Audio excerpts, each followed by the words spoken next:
Welcome to News Today with WDW News Today. I'm Tom Corliss. Here now the news for February 21st, 2020. Although I guess before that I should mention, you might be asking why my desk is covered in space stuff. That's because last night was our special on our comedy show, WDW News Tonight. It was WDW News Tonight in space. And if you're wondering what that means, well, the full show is right here on our YouTube channel for you to enjoy. But also, this Sunday, at 9 p.m. Eastern, our history segment, a very long-form live history show we do that's multimedia. It has video and pictures and live discussion called Back to the Future, will take place this Sunday, celebrating 45 years of Space Mountain, covering the history of all 5 of the Space Mountains around the world.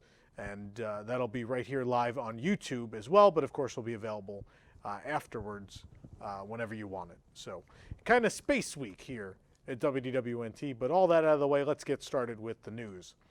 But what do you know? The first story is about Space Mountain. A lawsuit has been filed against Walt Disney World seeking damages of $30,000 in relation to an alleged injury that happened at Space Mountain of the Magic Kingdom. The Tennessee plaintiff is seeking damages after she claims the Space Mountain cast member slammed a gate on her. The incident happened February 26, 2018, and the report of the injuries that the woman suffered are unclear. The lawsuit alleges that the cast member failed to safely inspect and control the ride or exercise reasonable care, among other complaints. This is the second time in less than a year that Space Mountain has come up in a news attached to a lawsuit. The previous time was at Disneyland, where a woman from Alaska was seeking damages of $3 million in connection with an injury that she allegedly suffered while exiting the ride. The new limited edition Disney Ink and Paint Magic Band and Handbag collection by Dooney & Bourke was released today. The Magic Bands are a limited edition of 2,500 and feature the colorful new character-filled design seen on the rest of the collection. Plus, a brand new Disney Ink and Paint style A-line dress has been released, featuring an off-the-shoulder neckline in baby blue and a baby blue ribbon at the waist. The dress again features that same pattern, as you might expect. As the dress flares out into the skirt, more and more characters are filled in with color. The dress, handbags, and magic bands are available at the Uptown Jewelers in the Magic Kingdom and Ever After Jewelry Company at Disney Springs. I actually picked up the magic band. I didn't switch into it, though, today. It's sitting in the car. But I do have another Dooney & Bourke magic band on. That's right. It seems I always like the Dooney & Bourke magic bands, probably because they're priced higher than any other magic band. It's like the best designs end up there. It's weird that they end up as Dooney & Bourke, because this is stuff that's usually on a lot of merchandise. Like the Mickey Through the Years Park stuff was on a lot of merchandise, and so the ink and paint is on everything. But the only ink and paint magic band with the, the normal style of art with the characters getting colored in is the Dooney & Bourke one, so I had to have it. I just pulled a little Dooney slider off. I feel like it makes it acceptable for a man to wear. Yeah, the people in the store that I was buying it for my girlfriend, who was standing next to me, that was not the case. Disney, anyway. Just buy what magic band you like. It doesn't matter. Be yourself. Disney has confirmed that Epcot's new logo is more than just typeface. It's the new name of the park. Moving forward, the park formerly known as Epcot will be known as Epcot.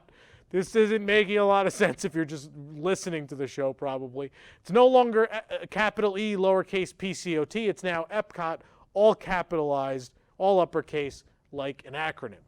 Many would see this as a return to form, as the park was originally known as Epcot Center with the EPCOT all capitalized when it opened back on October 1st, 1982. Currently, the Walt Disney World website still features the old Epcot writing, but we expect it to transition in the following months. As guests enter the park, they're now welcomed by construction walls with that new logo on it, of course, with the name all in uppercase. Noticeably missing from Wednesday's grand opening of the Regal Eagle was the entrance archway featuring Sam Eagle that we'd seen concept art for. The archway welcomed guests as they entered the World Showcase, framing the entrance stairs and meat smoker in the distance. 2 wood pillars act as bases for the archway, with lanterns brightly lit on each side. In the middle, a gilded Sam Eagle crest sits perched atop the Regal Eagle Smokehouse sign. It's interesting to note that a smaller red sign with the words barbecue and refreshment hangs down from the main sign, as opposed to craft drafts and barbecue.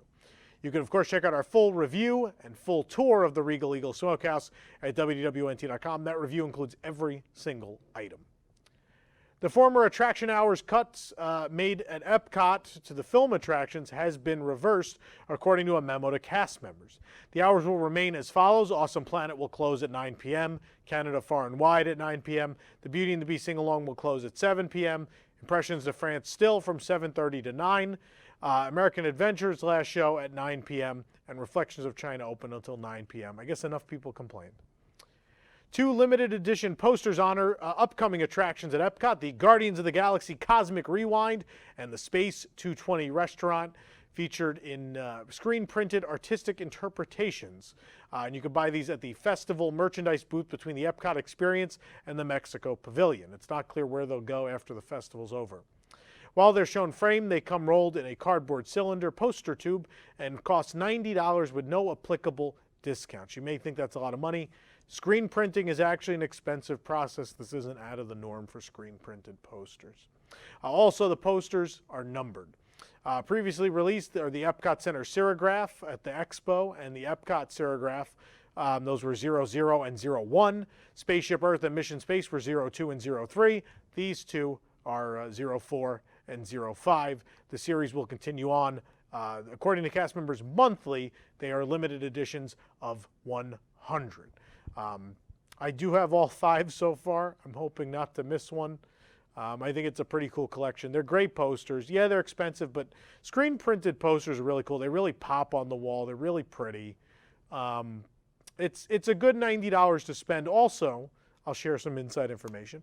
They never decrease in value. Of any Disney merchandise you buy, screen-printed limited edition attraction posters will always be worth more money down the road. Just from my background, when we used to be in the business of selling theme park merchandise, I'll tell you that's always true. The Epcot International Flower and Garden Festival will return to the park March 4th, and with it 2 exclusive annual pass holder magnets. The Donald Duck with Spike the Bee magnet will be available March 4th through April 19th, while Orange Bird will make his magnet debut April 20th through June 1st. Both magnets will be available at Mouse Gear, or near Mouse Gear at least. Additionally, be sure to check out the new Orange Bird and Donald and Spike collections of merchandise. New for this year, a Spike the Bee sipper, inspired by the character who first appeared in the Disney film shorts of the 40s, will be available at the Honey Bistro and will contain the popular Honey Peach Freeze. Both specialty sippers, that and the Orange Bird, will be available while supplies last. Spike the Bee will also be hiding among his favorite flowers throughout World Showcase as part of Spike's Pollination Exploration Scavenger Hunt. At Disney's Hollywood Studios, starting February 22nd, the Bo Peep meet and greet will be going seasonal, and that's the last day she'll be out meeting with Woody until further notice. Frozone will be seeing a similar fate, with February 22nd being the last day of meet and greets for this Incredibles character. After that day, his meet and greet will also become a seasonal offering. The rumor going around are all these cuts at Hollywood Studios are to make budget for entertainment in Galaxy's Edge. We'll see what happens. Today, we noticed that the construction walls that flank the main entrance doors to Mickey and Minnie's Runaway Railway have been removed and replaced with temporary hedges. Since September of last year, we've seen construction walls blocking both the doors on the left and the right of the main entrance. With the hedging still in place, these doors are obviously still being worked on in some way, shape, or form, so we have to keep our eye out for changes, but we are just days away from the official opening. Disney has continued its special cartoon poster series celebrating the March 4th debut of that attraction with a new art inspired by the beloved Potato Land short. The new Potato Land poster features Mickey, Goofy, and Donald at the entrance of the one-of-a-kind theme park. And in the video short, Mickey and Donald try to make Goofy's dream come true by building a surprise theme park of potatoes. You'll be able to enjoy Mickey and Minnie's Runaway Railway, of course, starting March 4th at Hollywood Studios and in 2022 at Disneyland. According to the latest publication from In the Know, a Lucasfilm official has confirmed an upcoming Mando meet and greet is coming soon to Disney parks. There's no question that Star Wars Galaxy's Edge, which opened inside Hollywood Studios, would make a great home to the real-life Mandalorian and perhaps even an animatronic child. And while there's been no official announcement just yet, Lucasfilm Senior Vice President of Licensing, Paul Southern, indicated that meeting Mando will soon be a staple attraction, exclusively telling In the Know that it can be expected in the very near future. As Mandalorian tradition dictates, Mando would be fully costumed character. Since he never takes off his mask, it might be a bit easier to cast him as well. As far as Baby Yoda goes, we're just hoping that they'll find a way to bring that character into the land, or in the park in general. Recently, hours for the guest experience team of the Magic Kingdom were reduced, and now over at Animal Kingdom, they're doing the same. The Discovery Island team will operate from 9 a.m. until 1 hour before park close. The Africa team will be available from 10 a.m. to 3 p.m. The Asia team will be open from 3 p.m. until 1 hour before park close.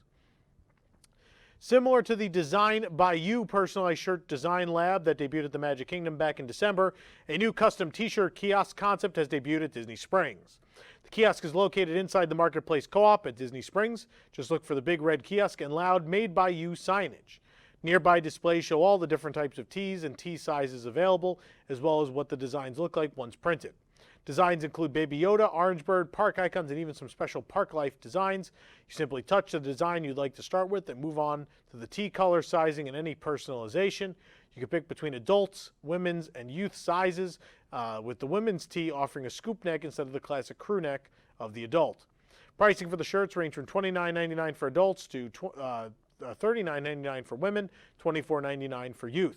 Sizes for adults range from small to 3X. There are various ways you can get your shirts once they're printed. There's package pickup, next day resort hotel delivery, and shipping to an address. Shirt orders submitted by 5 p.m. are available for same day pickup. You simply input your name and number in there, and in case there are any questions or issues with your order, then you print your receipt ticket to take the register for payment. An update in branding on some of the food containers that you find at snack carts around Walt Disney World and Disneyland has occurred. Today we stumbled across the new popcorn container here in Florida. Same pattern that debuted in the form of hot dog bags at Disneyland. We didn't see this particular pattern used for popcorn at Disneyland because they opted for the unique retro popcorn box that everyone loves. The box features alternating colors of the Walt Disney World logo, as well as an It's a Small World style patterning. There are also small designs of the monorail and what looks like the Disney Cruise Line ships and more on the box. We found these popcorn boxes in Tomorrowland, but we assume they'll be everywhere very, very soon. New Mickey balloon ear headbands are making their way to Walt Disney World, Disneyland, and Shop Disney. These ears feature clear orbs that house classic red Mickey-shaped balloons, as you know and love them. They're perfect for a photo on Main Street and certainly a departure from your typical sequin and bow ears. Pricing and release dates have yet to be announced, but the rumor has it that they're available today at Disneyland. We're actually sending a reporter out as we speak to go find them. In celebration of the Indiana Jones Adventure's 25th anniversary, Disneyland has announced a mysterious after-hours access event exclusively for annual pass holders. Adventure awaits you on March 4th and 5th. Additional details for the after-hours event will be announced soon. If that's not enough for you, if you can't make it, I know we just announced our Space Mountain Back to the Future for this Sunday. We are going to do a Back to the Future history segment celebrating 25 years of the Indiana Jones Adventure on Sunday, March 8th at 9 p.m. live here on YouTube. So make sure you tune in for that as well. The complete history of the Indiana Jones Adventure from the original at Disneyland to the Disney Sea version, which is one of my favorite attractions in the world. The countdown is on for the upcoming Disney's Hotel New York, The Art of Marvel, soon to open its doors at Disneyland Paris this summer. This past week, 2 new videos have been released, each featuring one of the artists who are working on pieces to be displayed in the hotel. In the first video, artist Stephanie Hans gives a look at an out-of-this-world Captain Marvel piece she's been working on for the hotel. Hans explains in the video how she believes Marvel can successfully integrate itself into what was already Hotel New York. Of course, many of the Marvel heroes are regular people living in cities such as New York. The second interview features British illustrator Liam Brazier and an amazing Spider-Man piece he's working on for the Spider-Man suite. Brazier discusses how, through his art, he has been paying tribute to the 2D origins of the Marvel comics. You can see the full interviews on our site at wwnt.com. A new popcorn bucket theme to the upcoming attraction, The Happy Ride with Baymax, is coming to Tokyo Disneyland beginning on April 15th, the opening day of the ride. The bucket, which sells for 2,600 yen, resembles the ride vehicles that were recently revealed for the attraction. Based on the film Big Hero 6, The Happy Ride with Baymax is just one part of Tokyo Disneyland's massive expansion, which will also include the new dark ride, The Enchanted Tale of Beauty and the Beast, the Fantasyland Forest Theater, and Minnie's Style Studio, a new character meet and greet facility in Toontown. This is a cool popcorn bucket. I can't wait to get one when I'm there. The new Fantasyland expansion at Tokyo Disneyland is just a few weeks away now. The Oriental Land Company gave a sneak peek of the special commemorative food coming to Tokyo Disneyland for the celebration. Starting April 8th, exclusive offerings will be available at the Blue Bayou Restaurant, the Center Street Coffee House, Hungry Bear in Western Land, and the Sweethearts Cafe. Refreshment Corner, Magical Market in Fantasyland, and Tomorrowland Terrace. You can read all about these offerings on our website. There's a lot, and they all look really cute and cool. Of course, we're just days away, April 15th, getting closer and closer. And of course, we will be there on the ground beginning April 8th to bring you the food reviews, all the new merchandise, and of course, videos and more of all these spectacular new attractions. We're very excited. Thanks to Twitter user Gore Medi, I hope I'm not butchering that, we have a rare look inside an empty Shanghai Disneyland. The park, which is about 850 kilometers from the original outbreak in Wuhan, China, has been closed since January 25th in response to the growing concern for the coronavirus outbreak. The park will remain closed indefinitely as a precaution. These eerie aerial drone images are a rare look at the now empty park that usually sees over 11 million people annually walk through its gates. The closure of the park could reach as long as 2 months or more. Disney's chief financial officer, Christine McCarthy, was quoted in the article as saying, "At Shanghai Disney Resort, we currently estimate the closure of the park could have an adverse impact on the second quarter operating income of approximately $135 million, assuming the park is closed for 2 months. The impacts to the Walt Disney Company are not near as important as the adverse effects of the coronavirus on families around the world, of course. We here at WWNT, of course, thinking of everyone affected by this, but it does seem like it's finally contained, and hopefully things are heading in the right direction." A note on those photos, those are very, very doctored photos. They're heavily edited. The park is not quite that colorful. There are some pretty parts, but not quite that colorful. It's pretty smoggy in Shanghai. Thanks to a special media preview, we got a closer look at even more Star Wars merchandise coming to Disney parks and Shop Disney. There's exclusive new Clone Wars merchandise, including an amazing Ahsoka Tano themed mini ears. There's new t-shirts, costume figures, and even a toy light-up Darksaber. Quite possibly the best set of ears we've seen as of late are these Ahsoka Tano mini ears. I think these are going to be the next big thing. They're very cool. These ears take the pattern of her blue and white striped Togruta Montrails. And the bow, I'm sorry if I'm butchering it, the bow mimics her characteristic white face markings, and the headband makes up her crown. "I'm no Jedi" is embroidered on the headband, and the very words that Ahsoka says during her epic battle against her former master turned Sith Darth Vader in Season 2 of Star Wars Rebels. More The Mandalorian Funko Pops are coming, Black Series figures, and some new board games are on their way as well. This is an interesting approach. Growing up, Star Wars merchandise was always released ahead. I remember going to merchandise releases before movies where basically every character already had an action figure. So I think it's weird now that they do this wait and see thing, and it's like, oh, The Mandalorian succeeded, now let's make the merchandise. But, Disney management's a little different from how George Lucas was.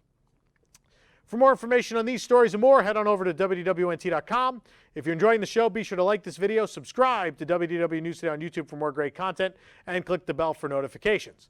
Be sure to hit select all notifications so you never miss an episode of News Today with WDW News Today, or our Back to the Future shows, or News Tonight. For the worldwide leader in Disney Parks news, this is Tom Corliss saying enjoy the rest of your today, and have a great, big, beautiful tomorrow.